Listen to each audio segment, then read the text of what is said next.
हमारी वाणी से राम निकले, मंगल चौपाइयों का गायन करिए, जीवन मेरे भाई बहन खत्म हो जाए, वर की पीड़ा निकल जाए मानुष की। ओ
रज कर राम राम बोलिए मेरे भाई, और अपना जेब चेक कर लेना, आपका मोबाइल खुला नहीं होना चाहिए, ध्यान रखना, एक भी टॉन बीच में नहीं बचनी चाहिए। भगवान राम की प्रातः काल से उठ करके दिनचर्या क्या है वर्णन कर रहे गोस्वामी जी। गोस्वामी जी कहते प्रातः काल उठ के रघुनाथा, मातु पितु गुरु नावहि नाथा। भारतीय संस्कृति का संस्कार, भगवान राम प्रातः काल उठते तीनों भाइयों के सहित स्नान करने के पश्चात, पूजा करने के पश्चात अपने माता पिता, अपने गुरु महाराज के चरणारविंदों में प्रणाम करते। ये हमारी संस्कृति है। विचार करना हम इससे कितना दूर हो गए। कितनों के बालक ऐसे होंगे जो सुबह उठ करके प्रणाम करते हैं, और अपने आप को सोचिए कि हम कितना दूर हैं, अपनी संस्कृति से कितना दूर है हम। भागवत सुन सुन करके तुम करोगे क्या? शिव पुराण सुन सुन करके तुम करोगे क्या? राम कथा को सुन सुन के तुम करोगे क्या, अगर उसका तुमने आचरण नहीं किया? हमारी संस्कृति है, इसको बचाओ। घर घर में मानस कथा होनी चाहिए। मेरी माताओं बहनों, सावन भादों का महीना आता है, अपने घरों में रामायण लगा दो, पढ़ो अपने आप से। हमारी संस्कृति कायम रहेगी, वरना पाश्चात्य सभ्यता इतनी प्रभावी हो रही है कि जिसे आप देख ही ले, दुनिया देख रही है। अपनी संस्कृति के विषय में जरूर विचार करें। हम लोग एक साधारण इंसान हैं और एक देवभूमि के रहने वाले हैं। विचार करना हमारे माता पिता कैसे थे, विचार करना हमारे पूर्वज कैसे थे, जिन्होंने हमारे लिए इतना संस्कार डाला है। आपके अंदर अगर ये संस्कार ना होता तो आप कथा सुनने आते कहां? ये संस्कार किसी का दिया हुआ है। धन्य है उन पूर्वजों के लिए, उन वृद्धों के लिए, उन माता पिता के लिए, जिन्होंने, जिन गुरुओं ने आपको संस्कृति में डाला है कि जाओ कथा हो रही है।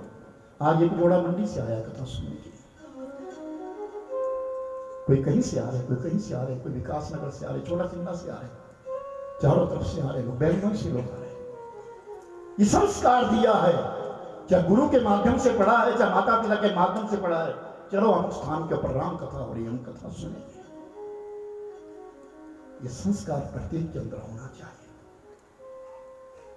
ये बारंबार ये बातें नहीं मिलेगी मेरे भाई बहन। मैंने कहा ना, राम कथा हमको जीना सिखाती है। हम उस भागवत को सुन करके क्या करेंगे अगर प्रातः काल उठ करके हम अपने माता पिता के चरणों में वंदन ना करते। हमारे अंदर ये संस्कार नहीं है। ठाकुर पूजा से हम क्या करें, ग्रंथों को पढ़ करके हम क्या करेंगे अगर हमारे अंदर ये संस्कार नहीं है। प्रातः काल उठ के गुनाथा मातु पितु गुरु ना भई माता आयस मान करे पुर काजा।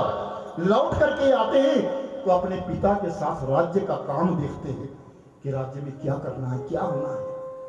देखिए हरिश्चंद्र राजा दशरथ जी महाराज अपने पुत्रों के उस चरित्र को देख करके हर्षित होते, आनंद ले रहे। मेरे जीवन में आनंद आ गया, मेरे कोई कमी रही नहीं है। और राजा दशरथ जी महाराज बड़े आनंद से अपना जीवन बिता रहे, सब कुछ भूल गए हैं, पुत्र मोह में लिप्त हो गए। क्योंकि पुत्र कोई साधारण नहीं है, स्वयं भगवान आए, स्वयं परमात्मा है। दिन बीत रहे हैं, महीने बीत रहे, वर्ष बीत रहे। कई दिनों के पश्चात एक पहरेदार आया, एक सेवक आया। उसने कहा महाराज ऋषिवर विश्वामित्र जी महाराज आ रहे हैं। एक तपस्वी, एक साधना करने वाला क्षत्रिय, जाति क्षत्रिय है और क्षत्रिय राजा था, गादी कन्या था। राज्य को छोड़ दिया और ब्राह्मण बन गया। ब्रह्म ऋषि बनने की तैयारी है। विश्वामित्र की राज ऋषि मानते हैं जिनके लिए, ऐसे राज ऋषि आज अयोध्या में आ रहे हैं। तो राजा दशरथ जी ने दो प्रकार का स्वागत किया, एक तो ऋषि और एक राजा। पहले वो राजा है, फिर ऋषि। तो राजसी स्वागत भी किया और साधुता स्वागत भी किया। और जब भव्य स्वागत हुआ, ऋषि की आगमनी करी गई, ऋषि बुलाए गए। एक तरफ गुरु वशिष्ठ बैठे हैं और दूसरी तरफ सिंहासन के साथ विश्वामित्र को बिठा दिया गया। लेकिन विश्वामित्र और वशिष्ठ की आपस में बनती नहीं है, वो भक्ति का प्रयोग है। क्यों नहीं बनती? कि विश्वामित्र कहते मैं ब्रह्म ऋषि हूं और वशिष्ठ कहते तो मैं राज ऋषि हूं। वो भक्ति के ऊपर उनका बंध है आपस में। बीच में बड़ी लंबी कथा है, बीच में समय मिलेगा तो मैं सुनाऊंगा। इस पूर्व इतिहास है, बहुत लंबा इतिहास, अच्छा इतिहास है भक्ति का संगठन। तो मेरे भाई बहन, विश्वामित्र आए और विश्वामित्र को जलपान करवाया गया। राजा दशरथ जी ने चरणों में दंडवत प्रणाम किया, फिर पूछा आप नाम कैसे? राजन आपसे मैं कुछ मांगने आया। क्या? आप पुत्र मोह में इतने लिप्त हो गए, आपको ये मालूम नहीं है कि आपके राज्य की चारों तरफ से सीमाओं को दानवों ने घेर लिया है। आप इस अयोध्या में पड़े हैं, आपको मालूम नहीं है कि आपकी अयोध्या की सीमा को चारों तरफ से घेर लिया गया। राजा दशरथ ने कहा महाराज ये तो आपने सत्य कहा, मैं सचमुच पुत्र मोह में लोभित हो गया हूं। पर ऐसा क्या बात है? बात ये राजन कि जब जब भी मैं यज्ञ करने के लिए बैठता हूं तब तब ही दानव आते हैं और दानव मेरे यज्ञ को भ्रष्ट कर देते हैं।